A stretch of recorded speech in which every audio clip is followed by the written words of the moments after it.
নমস্কার। আজকে একটা প্রপার্টি আপনাদের সাথে শেয়ার করব। প্রপার্টিটা হচ্ছে দীঘা স্কুল থেকে 1 কিলোমিটার ডিস্টেন্স। এই যে ঢালাই রাস্তাটা দেখছেন 8 ফুটে, এই ঢালাই রাস্তাটা থেকে প্রপার্টিটা একদম এই মুখটার কাছে দেখুন, এই পোস্ট, ইলেকট্রিক পোস্ট, এই ইলেকট্রিক পোস্ট থেকে একদম পাশে এই হচ্ছে প্রপার্টিটা।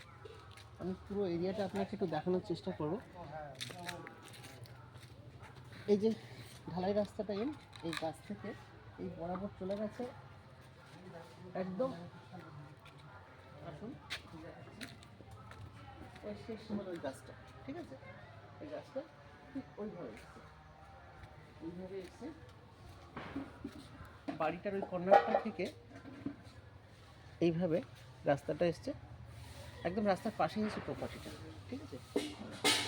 আমি জমির পরিমাণটা বলবো। জমির পরিমাণটা হচ্ছে 3 কাঠা 1 ছটাক, 3 কাঠা 2 ছটাক।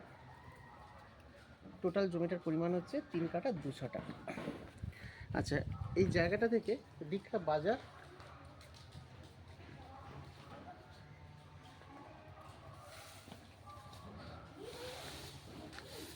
প্রায় 1 কিলোমিটার। এই জায়গা থেকে দীঘা স্কুল হচ্ছে জাস্ট 5 মিনিট, এবং বাড়ির সামনে থেকে টোটো অটো অ্যাভেলেবেল। আপনি স্টেশন এখান থেকে প্রায় 1.5 কিলোমিটার, আপনি বারাসাত যাওয়ার রাস্তা এখান থেকে 3 কিলোমিটার, স্টেশন এখান থেকে জাস্ট 3 কিলোমিটার, ঠিক আছে? টোটো অটো অ্যাভেলেবেল। বাড়ির সামনে থেকে আপনি স্টেশন, বারাসাত যাওয়ার সমস্ত দামি রাস্তা, তাই আপনি যানবাহন পেয়ে যাবেন। সীমানাটা একটু দেখায়। সীমানাটা হচ্ছে ওই কোণা থেকে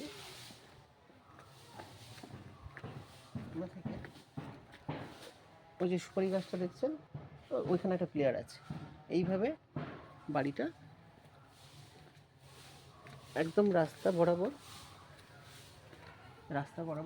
একদম মানে রাস্তার কোলেই। এই 3 কাঠা 2 ছটাক প্রপার্টিটা একদম রাস্তার কোলে আমি দেখালাম আপনাদের। আচ্ছা, আপনারাই বলুন এই প্রপার্টিটার দাম কত হতে পারে? 3 কাঠা 2 ছটাক এই প্রপার্টিটার দাম মালিক দাম রেখেছে 10.5 লক্ষ টাকা মাত্র। ঠিক আছে বন্ধুরা, একদম দেরি করবেন না, খুব দ্রুত স্ক্রিনে দেওয়ার নাম্বারে আপনারা যোগাযোগ করুন। আমাদের এই জমি থেকে যিনি এই জমি পারচেস করবেন, তাদেরকে 1 টাকাও ব্রোকারেজ দিতে হবে না, কোনো ক্লাব কর্তৃপক্ষকেও 1 টাকা দিতে হবে না। সম্পূর্ণ জিরো ব্রোকারেজে আমরা এই জমিটা মালিককে হস্তান্তর করে দেবো, ঠিক আছে? তাহলে আজকের মতো এই পর্যন্ত। দেখা হবে আগামী ভিডিওতে। নমস্কার।